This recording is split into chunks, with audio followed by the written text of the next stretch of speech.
Hi, I'm Laura from Sticks Stones. Are social media a good way to learn about wine? Let's ask Justin. Hey Justin, What the? are social media a good way to learn about wine? Sometimes it feels like we're in an ocean of information, right? The metaverse, social media, everything, it's just bombarding us constantly like a set of waves you can't swim out of. But unfortunately, just like the ocean, there is a whole lot of garbage floating in it. So let's run through some of the biggest red flags in wine and food influencing. Now, before I start, let's just get one thing clear. There's entertainment, and then there's education. There's fun, and then there's expertise. Sometimes these things all fold into one, which is incredibly rare. And I'm not hating on anyone who's creating content just for fun, people who enjoy watching it because it's brainless. Hey, that's totally cool. All I'm saying here is that understand the differences. And if you really want to learn something online, you really have to sort through a lot of trash to get to the people and to the content which are really coming from a place of education, integrity, and knowledge.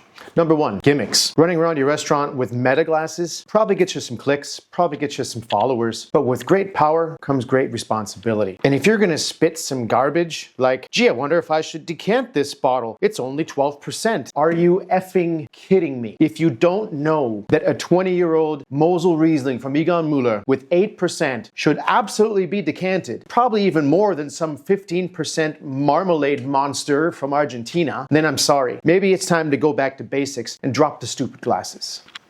Number two, style. Never trust a sloppy psalm. Understanding wine isn't just about having great taste in wine. It's really about having great taste, period. That's one of the reasons why I'm so fascinated by other accounts from really knowledgeable, intriguing people. Like, shout out to my boy Dan, a fellow Canadian with Articles of Style. I love watching his stuff because he's really throwing down knowledge, trying to make people's lives better through educating them on how to better dress themselves, to feel better, to perform better, to just be more comfortable. That's exactly our job as well. When I see some Psalm online who thinks he's super cool in a t-shirt and a cappy, or looking just ridiculous or like a slob, or even trying kind of to look good but can't even tie a proper knot, can't even pair a shirt with a jacket, what does that say about taste? Wine is just one little aspect of everything. And yes, I am holding us to a high standard, but that's our job. There's a reason why I dress up out of respect for my clientele. I'm showing them that I'm going the extra mile to make sure that I look great, that my recommendations can be believable, because I've put as much thought into my outfit as I have into their advice. And of course, into my entire career, into everything that I've spent money on to taste and travel and see and eat. My feeling for the fabrics that I wear and the textures that I combine should speak of how great the wine is going to be, which I'll put in your glass. I mean, do you really want to take wine advice from someone who wears pajamas to the airport?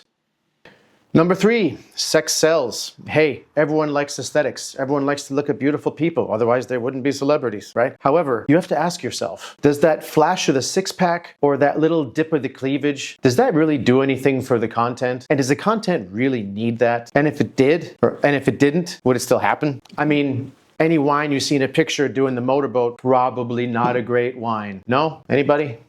Number four, false pretense. A silly trucker hat with the word chef on it. A critic does it not make. I'm not saying everyone has to be an old battle axe to be taken seriously, or that any young person who's motivated should wait in line patiently behind everyone in front of them to get their fair turn. God knows I was an extremely over-motivated young person, and I probably jumped a few queues, and I probably made some stupid mistakes that I wouldn't have made with a little more experience, but hey, that's how it goes sometimes, especially when you shoot for the stars. However, back in the day, before you published a book or wrote a big article, there were some checks and balances. You had to actually prove you could do something. You had to have some sort of CV. You had to have some sort of real life experience. And you had to actually maybe, I don't know, qualify for something. Now, it's a free-for-all. Just being a frat boy running around ramming every smash burger in your face, or having a silly Scandinavian accent is enough to get you critic status and people to actually listen to you with your entire 22 or 23 or 24 years of experience, which of course isn't even in the business. No professional time, no qualifications, no credentials. Hey, and that's fine if it's entertainment, but unfortunately, these people are actually getting followed and being even paid for their opinions. This is insane, everybody. False idols. Why don't you pay attention to the people who've dedicated their lives to understanding the inner workings of food and wine, the chefs, the winemakers, the real real Psalms. These people are the ones who know what the hell's going on. See what they do, see where they go, see what they say. And I'm pretty sure the world would be a better place. But what do I know? That's only my 2 cents. And I don't need to tell you how bullshit it is that just because some of these, kids, maybe they bought a bunch of followers, maybe they gained a bunch of followers, who knows how, but they have a bunch of followers. And this stupid momentum in the metaverse just propels them into this position of pseudo-stardom, and even Michelin-starred chefs bend the knee, paying for reviews or inviting these people in to get more traffic in their restaurants. And here this incredible chef who's probably got 20 or 30 years of hardcore experience under his belt is putting his fate in the hands of some, I'm sorry, but moron. I mean, this is pure insanity. But there are plenty of critics out there who are paying for their own meals, who don't ask for a handout, who are not getting paid for any advertisements. They're just passionate and incredibly knowledgeable, and they've dined everywhere on the planet, and they know the difference between great and good and terrible. You know, food and wine is so personal because it's so rooted in emotion. So of course, you might disagree with anybody at any given time, but at least if you know that they have a serious handle on the fundamentals of good taste and fine living. Agree or disagree, it's certainly worth hearing them out. And with so precious little headspace as we all have these days, know who you're dedicating it to. Thank you.